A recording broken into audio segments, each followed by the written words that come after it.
الرحمن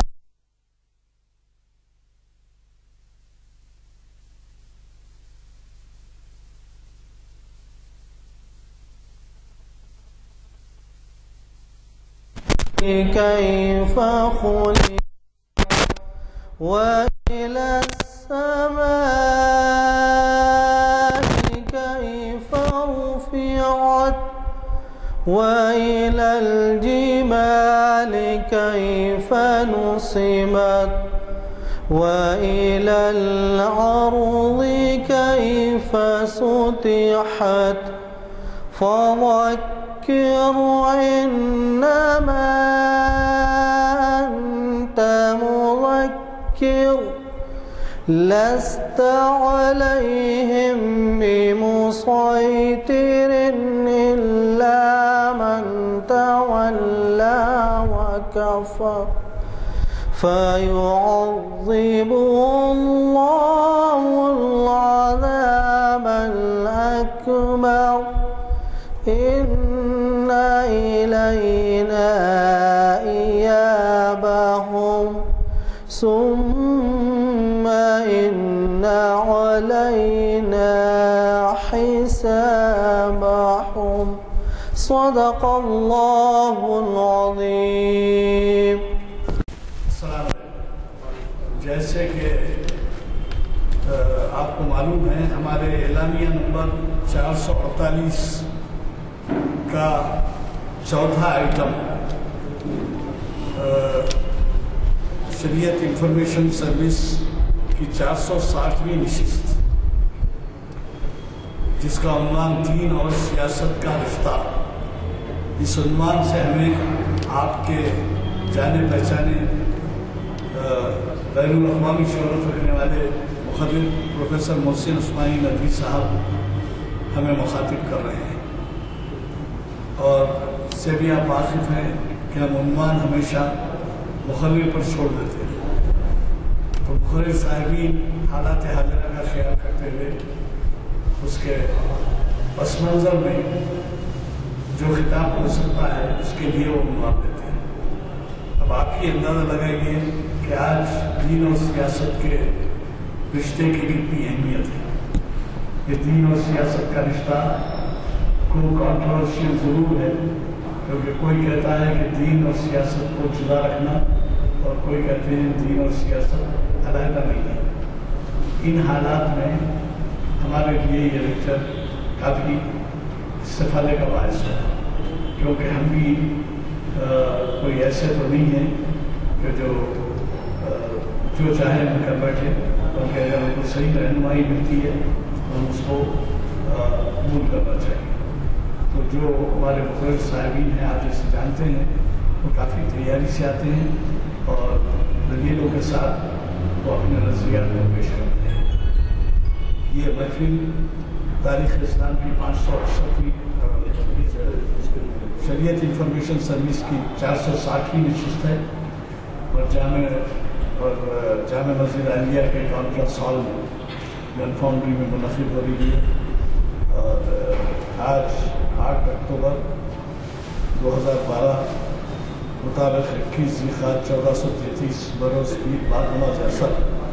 مخاطب ہو رہی ہے. ابھی آپ نے خوش الہام خالی محمد موسیٰ صاحب کی خلاف سماعت فرمائی اور خادم محفل غلام نظامی آپ سے مخاطب ہے. کبھی کبھار خود کی نامور شخصیت میں مخاطب کرنے کو ملتی ہے جیسا کہ آج ہیں. تو چہارشنبے کے دن اقبال کی شاعری میں مرد و ملت کا رب اس عنوان سے ایک بہت بڑے اسکالر ڈاکٹر فخر عالم اعظمی ہمیں پرسوں مخاطب کر رہے ہیں. چہارشنبے سال 2 سال میں ایک دفعہ مخاطب کرنے کا موقع دیتے ہیں تو وہ پرسوں آ رہے ہیں چہارشنبے کو. وہ بھی نسبت کیجیے اور خود آپ کو عنوان بتا رہا ہوگا کہ کس قدر اہمیت کا ہے کہ فرد و ملت کا ربط. تو میں زیادہ وقت لیے بغیر آج کے ہمارے مخرر پروفیسر محسن عثمانی صاحب سے گزارش کرتا ہوں کہ وہ شہ نشین پر تشریف لائے اور اپنے زمین کے اعلیٰ سے ہمیں سرفراز فرمائیں. نحمدہ و نصلی علی رسولہ الکریم. ہمارے لیے ہمیشہ عزت افزائی کی بات ہوتی ہے کہ مسجد عالیہ کے مختلف پروگراموں میں مجھے بلایا جاتا ہے اور طالب علمانہ انداز میں آپ کے سامنے گفتگو کرنے کا موقع ملتا ہے۔ حضرات، یہ موضوع بہت اہم ہے، جیسا کہ آپ کے سامنے ابھی کہا گیا، خاص طور سے حالات حاضرہ کے پس منظر میں، اس تناظر میں دین اور سیاست کا رشتہ کیا ہے۔ آپ جانتے ہیں کہ بہت سے مسلم ممالک انقلابات سے دوچار ہیں، بہت سی جگہ کامیابی ہو گئی ہے، بہت سی جگہ کامیابی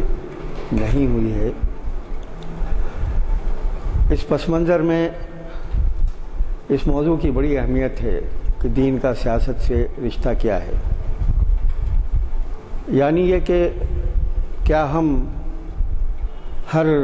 حکومت اور ہر اقتدار کو آنکھ بند کر کے تسلیم کرتے رہیں اور کبھی اس کی انحرافات اور اسلام کے خلاف اس کی سازشوں اور کوششوں کو بالکل نظر انداز کر کے اس کی ہمیشہ تائید کرتے رہیں، حمایت کرتے رہیں اور آمنا و صدقنا کہتے رہیں اور کبھی اس کے خلاف لب کشائی نہ کریں۔ آپ حضرات اچھی طرح سے واقف ہیں، کیونکہ آپ حضرات نے اسلامی کتابوں کا مطالعہ کیا ہے، حضور صلی اللہ علیہ وسلم کی سیرت کا مطالعہ کیا ہے کہ یہ دین اسلام بیک وقت عبادت بھی ہے اور ریاست بھی ہے، حکومت بھی ہے اور عبادت بھی ہے، اور حضور صلی اللہ علیہ وسلم کے بعد پوری خلافت راشدہ کا عہد جو ہے حضور صلی اللہ علیہ وسلم کے اسی اسوے کی تعمیل ہے۔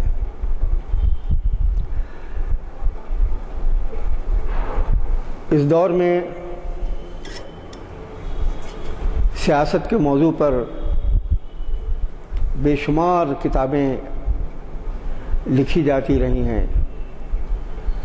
سیاست میں جو نئی حکومت کے نظم و نسق نے جو نئی شکلیں اختیار کی ہیں اس زمانے میں، ضرورت یہ تھی کہ اس پر علماء اجتہادی نقطہ نظر سے اس پر غور کریں اور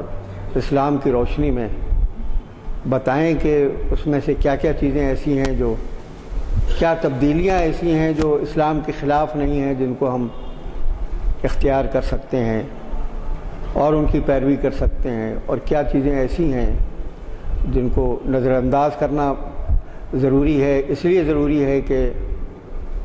ان کا اسلام سے ٹکراؤ ہے۔ بے شمار نئے مسائل ہیں۔ مثال کے طور پر پارلیمنٹ اور قانون ساز اسمبلی، جو آج کل کے زمانے میں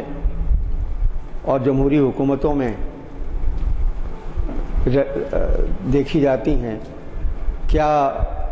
ان سب کو اڈاپٹ کیا جا سکتا ہے، ان کو اختیار کیا جا سکتا ہے یا نہیں کیا جا سکتا ہے؟ امیر شورا کا پابند ہے یا شورا کا پابند نہیں ہے؟ اور کیا امیر کے لیے کوئی مدت متعین کی جا سکتی ہے کہ وہ 5 سال کے لیے ہوگا یا 7 سال کے لیے ہوگا؟ عورتوں کو ووٹ دینے کا، مجلس قانون ساز کے ممبر بننے کا حق ہے یا نہیں ہے؟ غیر مسلموں کا اسلامی حکومتوں میں کیا مقام ہے؟ کیا ان کو اونچے عہدے دیے جا سکتے ہیں یا نہیں دیے جا سکتے ہیں؟ آج کل کی جمہوریت میں جو پارٹیوں کا تعدد ہوتا ہے، مختلف پارٹیاں ہوتی ہیں جو الیکشن میں حصہ لے سکتی ہیں، کیا یہ نظام اسلامی حکومت میں اختیار کیا جا سکتا ہے یا نہیں کیا جا سکتا ہے؟ اسی طرح کے بے شمار سوالات ہیں جو نئے سرے سے غور و فکر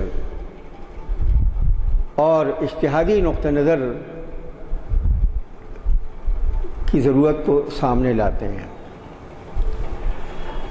ہمارے یہاں ہوا یہ ہے کہ خلافت راشدہ کے بعد، جس میں دین اور سیاست دونوں باہم ہم آمیز تھے، ہم رشتہ تھے، دونوں ساتھ ساتھ چل رہے تھے، دین اور سیاست دونوں ایک ساتھ، بعد کی صدیوں میں ان میں تھوڑا سا حد بندی ہو گئی۔ جن لوگوں کے ہاتھ میں حکومت تھی وہ پورے طور پر اسلامی سیاست کو نافذ کرنے والے، شورا کے پابند، مشورہ کرنے والے نہیں تھے، اور ان کے خلاف آواز اٹھانا ایک بڑا سنگین جرم تھا۔ اور جن لوگوں نے اس کے خلاف آوازیں اٹھائیں، تاریخ میں مثالیں موجود ہیں، حضرت امام حسین سے لے کر کے حضرت عبداللہ بن زبیر سے لے کر کے ایک لمبا سلسلہ ہے۔ تو ان کے ساتھ جو معاملہ کیا گیا، اس کا نتیجہ یہ ہوا کہ ہمارے علماء نے سیاسی موضوعات کو پس پش ڈال دیا اور اپنی ساری توجہ اور اپنی ساری کوششیں مرکز کر دیں عبادات کی طرف اور اس کے تمام جزوی مسائل کی طرف۔ اس کا نتیجہ یہ ہوا کہ سیاسی موضوعات پر اس وقت بھی لوگوں نے لکھا، لیکن بہت احتیاط کے ساتھ لکھا۔ لکھنے والوں نے، علامہ ابن تیمیہ نے سیاست الشریعہ لکھی، ماوردی کی کتاب ہے جس میں اسلامی نظام سے متعلق ہے، امام ابو یوسف کی کتاب ہے، کتاب الخراج ہے۔ اب کتاب الخراج میں آپ کو سب کچھ ملے گا، لیکن یہ کہ حکومت متوارث ہوگی، وراثت میں ملے گی، باپ سے بیٹے کو، بیٹے سے اس کے بیٹے کو، پھر اس کے بعد یہ سلسلہ، یہ اسلام کے مطابق ہے یا نہیں ہے۔ حالات کا اس وقت کا تقاضا غالباً یہ تھا کہ ان معاملات پہ بہت سے لوگوں نے خاموشی اختیار کر لی، اور پھر اس کا نتیجہ یہ ہوا کہ فقہائے اسلام نے سیاست کے معاملات میں بہت کم لکھا، اور اس لیے کم لکھا کہ اس کے تمام پہلوؤں پر بولنا اور لکھنا آسان نہیں تھا اس دور میں، اور اس کا نتیجہ یہ ہوا کہ وہ سلسلہ اس دور تک چلا آ رہا ہے۔ اس کی چند مثالیں یہ ہیں، ہندوستان میں امارت شریعہ کا جو نظام ہے وہ اصل میں حکومت کا ڈھانچہ ہے، بغیر طاقت اور اقتدار کے۔ وہ حکومت کا ڈھانچہ ہے امارت شریعہ کے نام سے۔ امارت شریعہ جہاں جہاں قائم ہے، اور اس کی ابتدا بہار سے ہوئی ہے، تو اس میں امیر جو ہے وہ شورا کا پابند نہیں ہے، یعنی وہ ارباب حل و عقد کی متفقہ رائے کو نظر انداز کر کے تنہا اپنے رائے کے مطابق فیصلہ کر سکتا ہے۔ اس نظام میں جو ہندوستان میں امارت شریعہ نے اپنایا، اور امیر جو ہے اس کے لیے کوئی مدت مقرر نہیں کی جا سکتی ہے، 5 سال کے لیے، 10 سال کے لیے۔ وہ معذور ہو جائے، مفلوج ہو جائے، بستر سے اٹھ نہیں سکتا ہو، لیکن وہ امیر رہے گا۔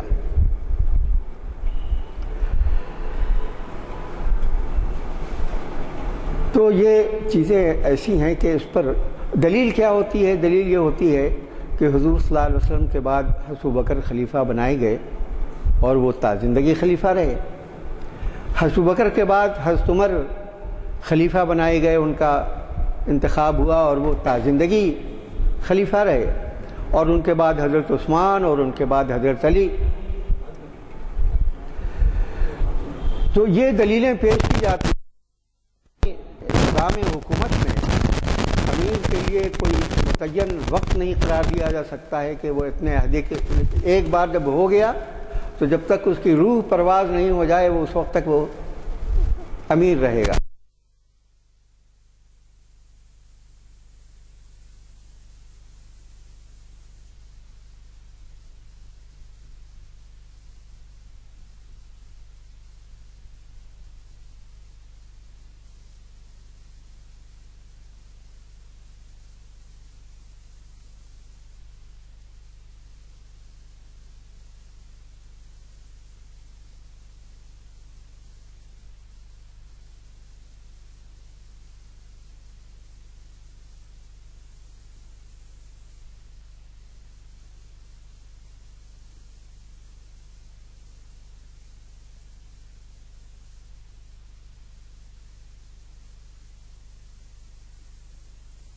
عمر کے زمانے میں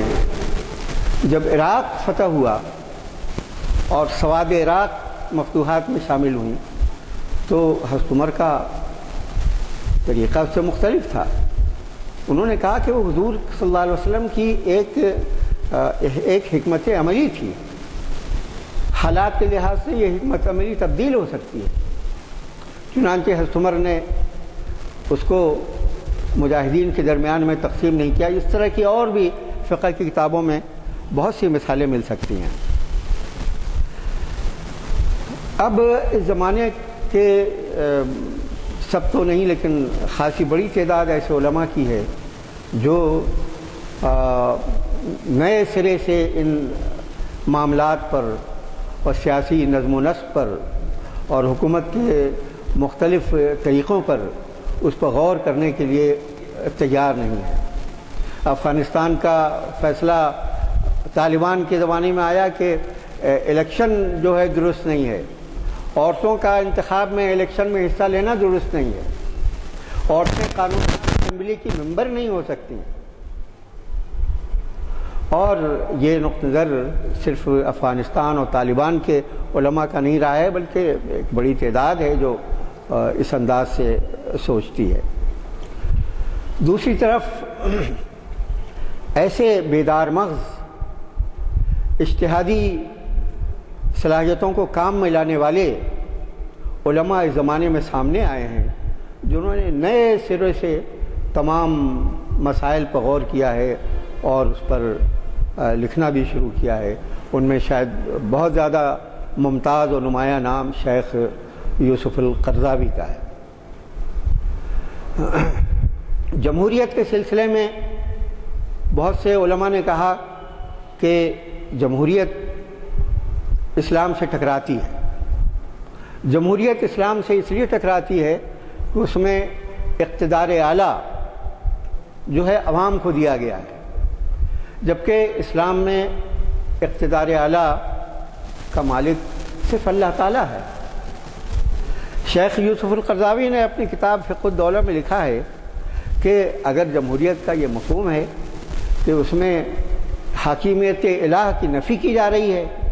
تب تو یقینی طور پر وہ جمہوریت درست نہیں ہے، لیکن اس کے ساتھ ساتھ کہا کہ جہاں جہاں جمہوریتیں دنیا میں نافذ ہیں ان میں سے کسی ایک شخص نے یہ مطلب نہیں نکالا ہے اس کا کہ حاکمیت عوام کا مطلب یہ ہے کہ حاکمیت الہ کی نفی۔ حاکمیت الہ کا مطلب یہ ہوتا ہے، حاکمیت عوام کا مطلب یہ ہوتا ہے کہ شخص واحد کے استبدادی نظام کی نفی ہے۔ جو فیصلہ ہوگا وہ بیلٹ باکس سے اور اکثریت کی رائے سے ہوگا، اور اس اعتبار سے جمہوریت سے اور اسلام سے ٹکراؤ نہیں ہے۔ اور اسی طرح کی باتیں اسلام کے سیاسی نظام سے متعلق جاری ہیں۔ مثال کے طور پر جب چونکہ کہا گیا کہ حالات حاضرہ کے تناظر میں اس موضوع کی اہمیت ہے، تو جب مصر میں حسنی مبارک جیسے جابر مستبد ڈکٹیٹر کے خلاف عوام میدان میں اتر آئے اور یہ کہنا شروع کیا کہ ہم حکومت سے ان کو ہٹانا چاہتے ہیں، اس وقت ایک ملک کے علماء کی پوری انجمن نے یہ کہا کہ یہ احتجاج اور یہ بغاوت اسلام میں جائز نہیں ہے، اس لیے کہ حکم ہے کہ اطیعوا اللہ و اطیعوا الرسول و اولی الامر منکم، اللہ کی اطاعت کرو اور اس کے رسول کی اطاعت کرو اور اولی الامر کی اطاعت کرو۔ تو اولی الامر جہاں جہاں بھی ہوں گے ان کی اطاعت ضروری ہے، اور ان کے خلاف کوئی احتجاج، یہاں تک کہ دستخطوں کا میمورنڈم بھی حرام ہے، جائز نہیں ہے۔ تو یہ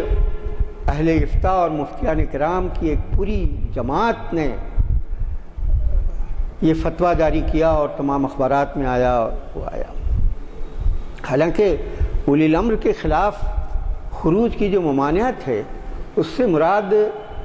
خلیفۃ اللہ فی الارض جو ہوتا ہے، جو اسلامی خلافت کا جو حاکم ہوتا ہے، اس کے خلاف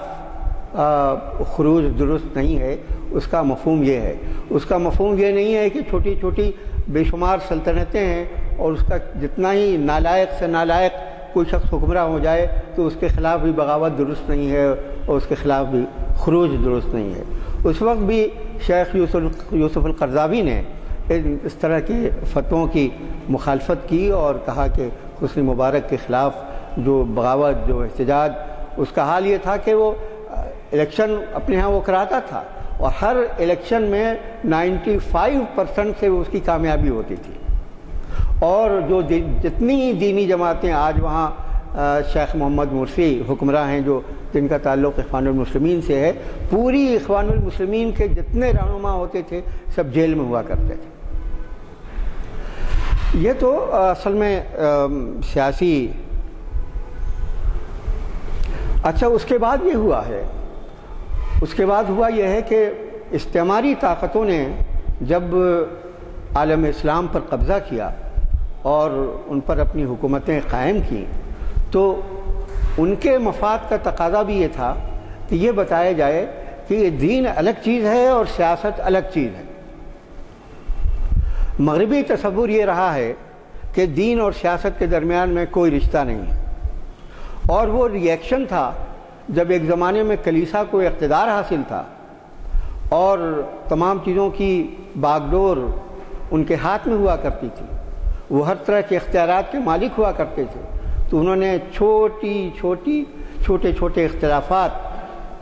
سائنس کی نئی ایجادات، سائنس کے بارے میں نئی تھیوریاں، ان سب کی شدید مخالفت کی۔ اس کے لیے عدالتیں قائم کی گئیں، اس کے لیے پھانسی کی سزائیں دی گئیں، اس کے لیے لوگوں کو، سائنسدانوں کو زندہ جلا دیا گیا۔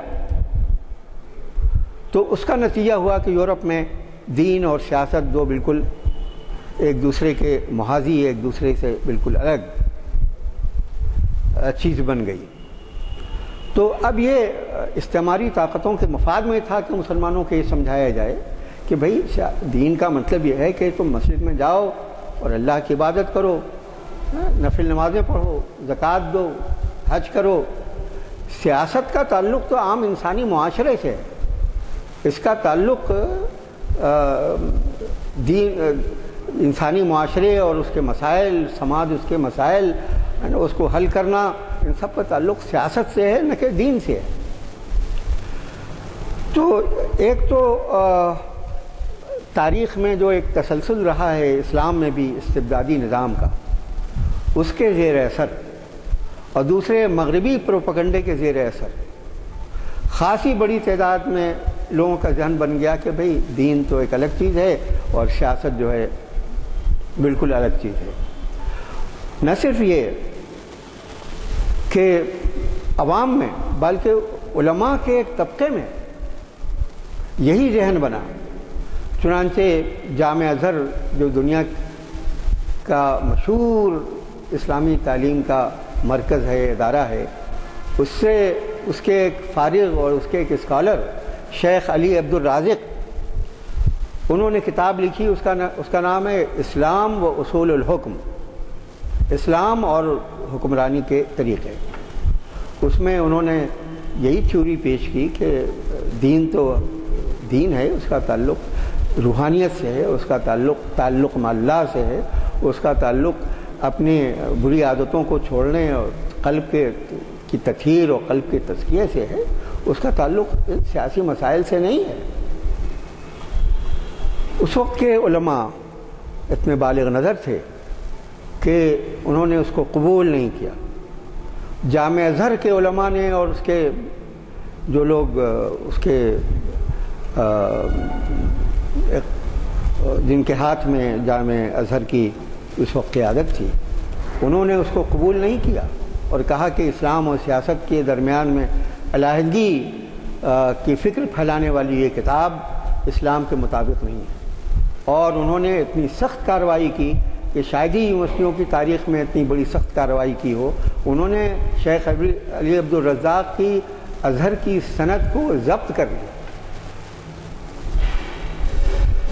تو یہ تو ہم نے تھوڑا سا بیک گراؤنڈ بنایا تھا، یعنی ابھی تک ہم نے اسلام اور سیاست کا جو رشتہ ہے اس پر روشنی نہیں ڈالی ہے۔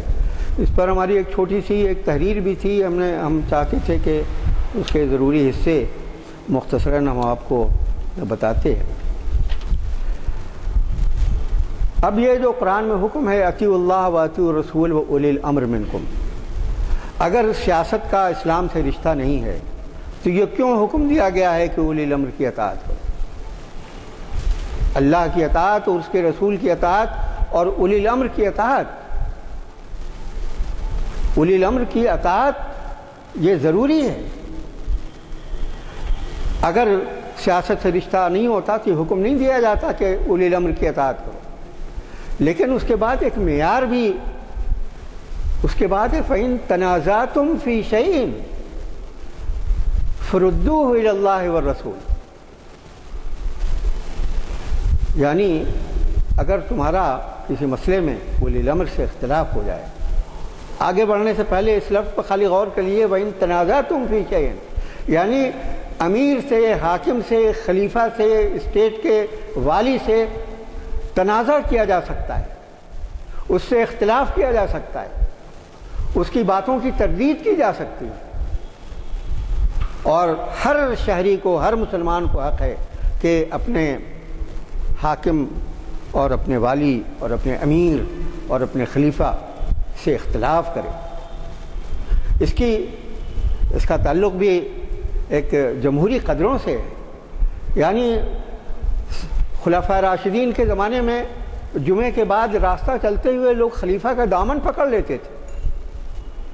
اور ان پر اعتراض کرتے تھے اور ان کو خلیفہ کو مطمئن کرنا ہوتا تھا۔ یعنی اس کا مطلب یہ ہے کہ امیر سے، خلیفہ سے، حاکم وقت سے اختلاف کرنا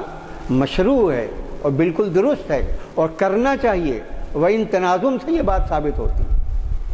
اگر کسی کو محسوس ہو کہ اس امیر کا رویہ اسلامی اقدار کے، اسلامی احکام کے، اسلامی تعلیمات کے مطابق نہیں ہے تو اس کی گرفت ضروری ہے۔ فَإِن تَنَازَعْتُمْ،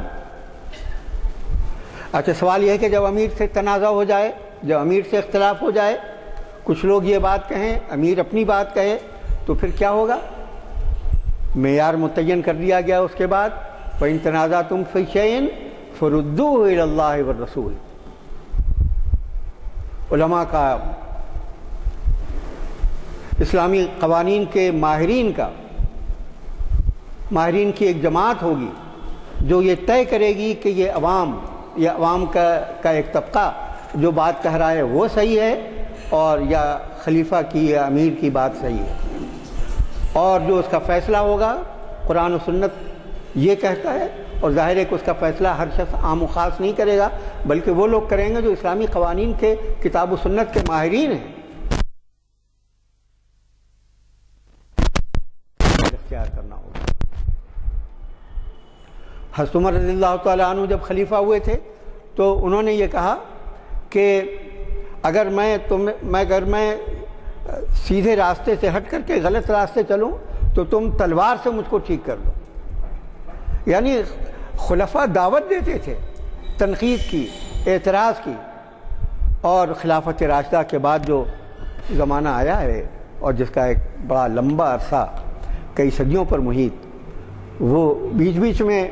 خلافت راشدہ کے نمونے بھی آتے رہے ہیں، لیکن بحیثیت مجموعی وہ زمانہ ہوتا تھا کہ لب کشائی خلیفہ اور امیر کے خلاف جرم ہوتی تھی، کسی کی ہمت نہیں ہوتی تھی کہ خلیفہ پر اور امیر پر تنقید کرے۔ شاید صدیوں کے، میں نہیں کہہ سکتا، شاید اسی صدیوں کے اثرات ہیں جو عالم اسلام پر بحیثیت مجموعی طاری ہوئے ہیں۔ یعنی ہم دیکھتے ہیں کہ غیر اسلامی ملک میں جمہوریت آسانی کے ساتھ پنپ جاتی ہے، کامیاب ہو جاتی ہے، پھلتی پھولتی ہے اور ترقی کرتی ہے۔ ہندوستان میں ترقی کرتی ہے، پاکستان میں ترقی نہیں کر پاتی، دوسرے عرب ملکوں میں ترقی نہیں کر پاتی۔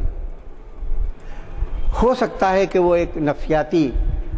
ایک لمبا عرصہ جو رہا ہے استبداد کا، مطلق العنان حکومتوں کا، اس کا یہ اثر ہو کہ کیا بات ہے کہ غیر مسلم تو اس چیز کو قبول کر لیتے ہیں اور مسلمان اس چیز کو قبول نہیں کرتے،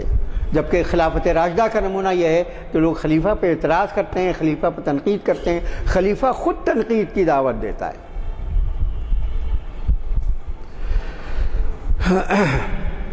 اس کے بعد جیسا گفتگو ادھر سے ہٹ بھی آتی کبھی کبھی پٹری سے، ہم نے بتایا کہ استعماری طاقتوں نے اپنے مفاد کے لیے مسلمانوں کو یہ کہا کہ اسلام ایسے ہی دین ہے جیسے مسیحیت ایک دین ہے، مسیحیت میں سیاست الگ چیز ہے اور دین الگ چیز ہے۔ یہ بات ان کے مفاد میں اس لیے تھی کہ اگر سیاست اسلام میں داخل ہوگی تو پھر ان کے خلاف احتجاجات شروع ہوں گے، ان کو ہٹانے اور اس کی مقاومت کی تحریکیں شروع ہوں گی، آزادی کی تحریکیں شروع ہوں گی۔ ترکی کی سیکولر اسٹیٹ نے، مصطفیٰ کمال نے اسلامی قوانین کو ختم کر دیا اور کہا کہ یہ سارے قوانین جو سول قوانین بھی ہیں، فوجداری قوانین بھی ہیں، پرسنل لا قوانین بھی ہیں، ان سب کا تعلق جو ہے وہ دین سے نہیں ہے، دین بالکل الگ چیز ہے، اور سیاست میں ہم ماڈل بنائیں گے مغربی طاقتوں کو۔ چنانچہ وہ مغربی طاقتوں کا ماڈل ترکی اب نہیں، اس میں تو اب تبدیلیاں ہوئی ہیں، اسلامی نظام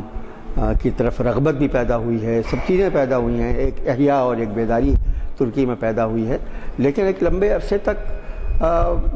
تمام اسلامی قوانین کو وہاں سے ختم کر دیا۔ قوانین کو نہیں، عربی زبان میں اذان نہیں دی جا سکتی،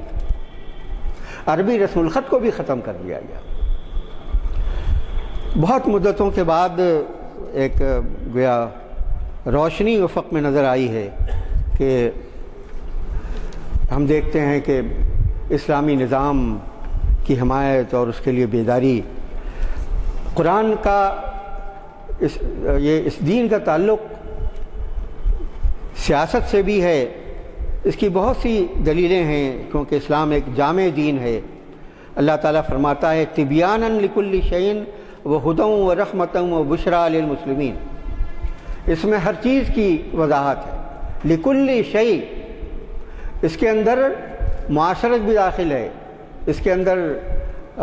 نظام سیاست بھی داخل ہے، ہر چیز کے لیے اس میں رہنمائی موجود ہے، ہدایت موجود ہے، اور جو رحمت ہے اور جو بشارت ہے مسلمانوں کے لیے۔ یہ سوچئے کہ اسلام میں اگر اسٹیٹ کی ضرورت نہیں ہے، اسلام کا تعلق اگر سیاست سے نہیں ہے، تو ظلم کو اور فساد کو اور بگاڑ کو اور انحرافات کو دور کرنے کا اور کیا طریقہ ہو سکتا ہے؟ یعنی اس حد تک کہ آپ دیکھیں گے کہ بنیادی چیز یقینی طور پر اللہ سے تعلق ہے، لیکن اللہ سے تعلق اور عبادات، اس کا بھی پورا نظام بغیر سیاست اور بغیر حکومت کے قائم نہیں ہو سکتا ہے۔ یعنی آپ دیکھیں گے کہ قرآن مجید کی ایک آیت یہ ہے کہ الذین مکناہم فی الارض اقاموا الصلاۃ وآتوا الزکاۃ وامروا بالمعروف ونہوا عن المنکر، کہ جب ہم انہیں زمین میں اقتدار عطا کرتے ہیں، تمکین فی الارض کا مقام انہیں عطا کرتے ہیں، ان کے ہاتھ میں اختیار دیا جاتا ہے، ان کے ہاتھ میں گویا حکومت کی باغڈور جب دی جاتی ہے تو کیا کرتے ہیں؟ وہ نماز قائم کرتے ہیں، زکوٰۃ کی ادائیگی کرتے ہیں، امر بالمعروف اور نہی عن المنکر۔ قرآن میں سینکڑوں جگہ پر امر بالمعروف اور نہی عن المنکر کی آیت ہے، نیکی کا حکم دینا اور برائیوں سے روکنا۔ علماء نے اس کی تشریح میں لکھا ہے کہ امر بالمعروف اور نہی عن المنکر، برائیوں سے روکنا اور نیکیوں کو حکم دینا، اس سے مراد عاجزانہ درخواست نہیں ہے۔ امر اور نہیں، یہ دونوں چیزیں تحکم چاہتی ہیں، حکومت کے بغیر، اقتدار کے بغیر، طاقت کے بغیر۔ یعنی ایک حدیث میں آتا ہے کہ حضور صلی اللہ علیہ وسلم نے فرمایا کہ اگر تم برائی دیکھو تو اس کو اپنے ہاتھ سے روک دو، یعنی طاقت سے روک دو، اس کے لیے طاقت کا استعمال کرو۔ اگر یہ نہیں کر سکتے ہو، مجبوری ہے، تو زبان سے اظہار خیال کرو، اور اگر ایسا مطلق العنان استبدادی نظام ہے کہ تم کچھ کہہ ہی نہیں سکتے ہو تو دل سے اس کو برا سمجھو۔ تو یہ امر بالمعروف اور نہی عن المنکر جو ہے، یہ بھی تحکم چاہتا ہے، اقتدار و طاقت چاہتا ہے۔ پھر دیکھیے قرآن مجید کی ایک آیت ہے، قل اللہم مالک الملک تؤتی الملک من تشاء وتنزع الملک ممن تشاء وتعز من تشاء وتذل من تشاء بیدک الخیر۔ اے اللہ، تو حکومتوں کا مالک ہے، تو جسے چاہتا ہے ملک اور حکومت عطا فرماتا ہے، اور جس سے چاہتا ہے حکومت اور ملک تو اس سے چھین لیتا ہے،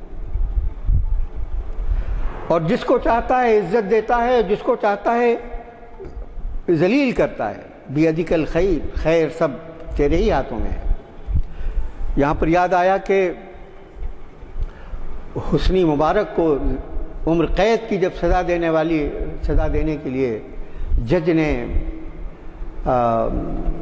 اپنی کرسی عدالت پر بیٹھ کر کے جب اپنا فیصلہ سنایا تھا تو اس میں یہ آیت پڑھی تھی۔ یہاں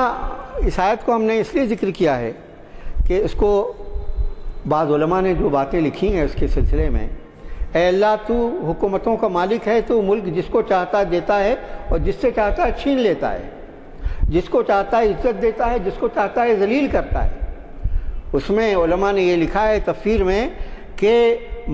تؤتی الملک، تو جسے چاہتا ہے ملک دیتا ہے، اس کا تعلق اس سے ہے، وہ تعز من تشاء سے ہے۔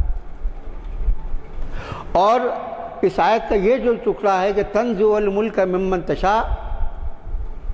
تو جسے چاہتا ہے، جس سے چاہتا ہے حکومت و اقتدار چھین لیتا ہے، اس کا تعلق اس ٹکڑے سے ہے، وہ تذل من تشاء۔ اس کو لکھا ہے کہ عربی زبان کی بلاغت کی اصطلاح میں لف و نشر مرتب کہتے ہیں۔ تؤتی الملک من تشاء کا تعلق ہے تعز من تشاء سے، اور تنزع الملک ممن تشاء کا تعلق ہے تذل من تشاء سے۔ اس لیے اچھا اب دیکھیے قرآن مجید میں اللہ تعالیٰ فرماتا ہے وَقَدْ آتَيْنَا آلَ إِبْرَاهِيمَ الْكِتَابَ وَالْحِكْمَةَ وَآتَيْنَاهُمْ مُلْكًا عَظِيمًا۔ ہم نے دی آل ابراہیم کو کتاب اور حکمت، اور ہم نے دیا ان کو ملک عظیم، اقتدار اور سلطنت۔ اس کا مطلب یہ ہے کہ نبوت کے بعد جو سب سے بڑی نعمت ہے وہ ملک کی ہے، سلطنت کی ہے اور اقتدار کی ہے۔ ورنہ ایک ہی آیت میں کتاب و حکمت کے بعد ملک عظیم کا تذکرہ نہیں کیا جاتا۔ پھر اللہ تعالیٰ فرماتا ہے کہ یا قوم اذکروا نعمت اللہ علیکم اذ جعل فیکم انبیاء وجعلکم ملوکا۔ اے قوم، یاد کرو اللہ کی نعمت کو جو تم پر نازل ہوئی کہ تمہارے یہ بنی اسرائیل کو خطاب کر کے کہا گیا ہے کہ جعل فیکم انبیاء، کہ تمہارے درمیان میں اس نے بہت سے پیغمبر بھیجے، وجعلکم ملوکا، اور تمہیں حکومتیں دیں، تمہیں بادشاہتیں دیں، تمہیں سلطنتیں دیں، تمہیں اقتدار دیا۔ یعنی انبیاء کے بعد فوراً ملوک کا تذکرہ، اس کا مطلب یہ ہے کہ نبوت کے بعد اقتدار و حکومت اللہ تعالیٰ کی بہت بڑی نعمت ہے۔ اور اسی طرح سے جب بنی اسرائیل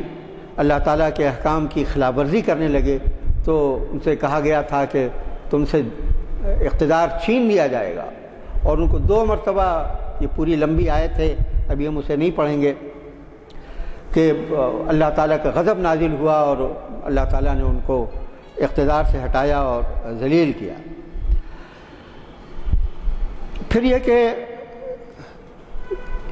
اللہ تعالیٰ فرماتا ہے کہ یا ایھا الذین آمنوا ادخلوا فی السلم کافۃ ولا تتبعوا خطوات الشیطان انہ لکم عدو مبین۔ یعنی حضور صلی اللہ علیہ وسلم کی پوری سیرت جو آدمی پڑھے گا، جس میں جہاد بھی ہے، جس میں قتال بھی ہے، جس میں غیر مسلموں کے ساتھ معاہدے بھی ہیں، یہ ساری چیزیں جن کا حکومت ہے، ساری چیزیں ہیں، یہ سب چیزیں مکمل ہو کر کے دین بنتی ہے۔ اور یہی نمونہ اس کے بعد خلافت راشدہ کا رہا ہے۔ اس لیے کہا گیا ہے کہ اسلام میں پوری طرح داخل ہو جاؤ، اس کا مطلب یہ ہے کہ وہ پورا نمونہ، وہ مکمل نمونہ جو حضور صلی اللہ علیہ وسلم کی زندگی میں سامنے آیا، وہ خلفائے راشدین کی زندگی میں سامنے آیا، اس مکمل نمونے کو اختیار کرو، اور یہ نہ کہو کہ اس میں سے تم بعض چیزوں کو لے لو اور بعض چیزوں کو نہ لو۔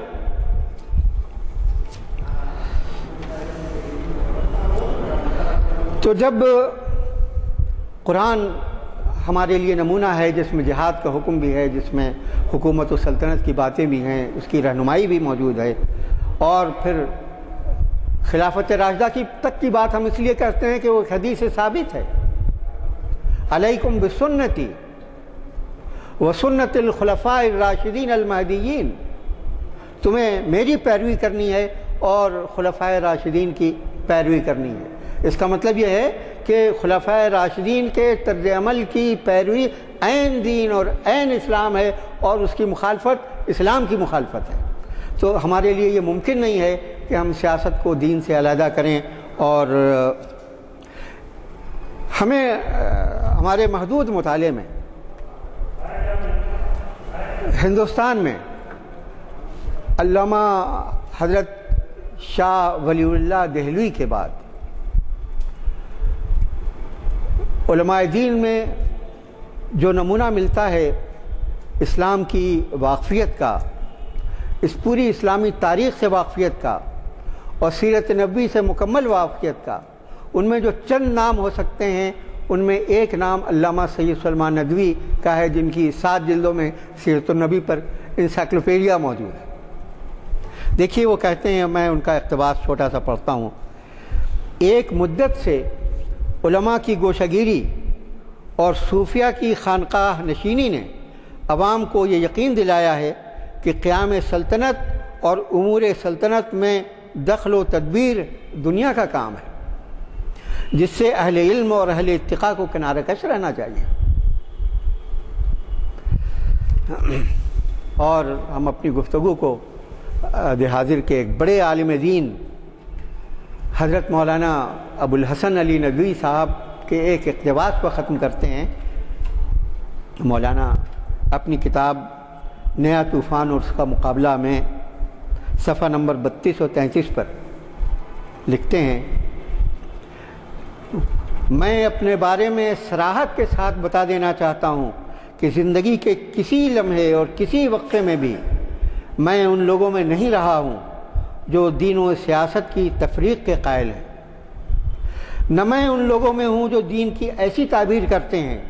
جس سے وہ زندگی کے ہر نظام اور حالات کے ہر سانچے میں خواہ وہ اسلام سے کتنا ہی ہٹا ہوا ہو فٹ ہو جائے اور ہر رنگ کی سوسائٹی میں جڑ جائے۔ نہ میرا تعلق کبھی اس گروہ سے رہا ہے جو سیاست کو قرآن کے شجرہ ملعونہ کا مصداق سمجھتا ہے۔ میں ان لوگوں کی اگلی صف میں ہوں جو مسلمان قوموں کے صحیح سیاسی شعور کے داعی ہیں اور ہر اسلامی ملک میں صالح قیادت کو بروئے کار دیکھنا چاہتے ہیں۔ میں ان لوگوں میں ہوں جن کا اعتقاد ہے کہ دینی معاشرہ اس وقت تک قائم نہیں ہو سکتا جب تک دین کو اقتدار حاصل نہ ہو اور حکومت کا نظام اسلامی بنیادوں پر استوار نہ ہو۔ میں اس کا داعی ہوں اور زندگی کے آخری سانس تک رہوں گا۔ وآخر دعوانا حضرات، میں نے آپ سے پہلے ہی کہا تھا کہ ہمارے مقررین ہمیں کتنی گہرائیوں میں لے جاتے ہیں، اور جو کچھ خطاب ہوا ہے وہ نچوڑ ہے کئی بزرگوں کے فرمائے ہوئے ارشادات کا، اور ظاہر ہے کہ اس کے بعد ہم اس نتیجے پہ پہنچتے ہیں کہ سیاست اور دین جدا نہیں ہو سکتے۔ بہرحال اللہ کا فضل ہے کہ ہمیں اس نشست میں اتنے اہم عنوان سے آج کے مقرر صاحب کو سننے کا موقع ملا۔ میں آپ کو پھر چہارشنبے کی نشست کے بارے میں ایک دفعہ اور یاد دلا دوں کہ وہ نشست بڑی اہم ہے، اس میں ضرور شرکت فرمائیے۔ علامہ اقبال کے بہت ہی بڑے اسکالر ہیں اقبالیات کے، وہ تشریف لا رہے ہیں، اور اسی ایک 45 منٹ کے خطاب کہ اس سے آپ استفادہ کر سکتے ہیں۔ میں مولانا سے گزارش کرتا ہوں کہ وہ دعا فرمائیں۔ درود شریف پڑھ لیجئے۔ اللہم صلی علی محمد کما صلیت علی ابراہیم وعلی آل ابراہیم انک حمید مجید۔ اللہم بارک علی محمد کما بارکت علی ابراہیم وعلی آل ابراہیم انک حمید مجید۔ ربنا ظلمنا انفسنا وان لم تغفر لنا وترحمنا لنکونن من الخاسرین۔ ربنا آتنا فی الدنیا حسنۃ وفی الآخرۃ حسنۃ وقنا عذاب النار۔ ربنا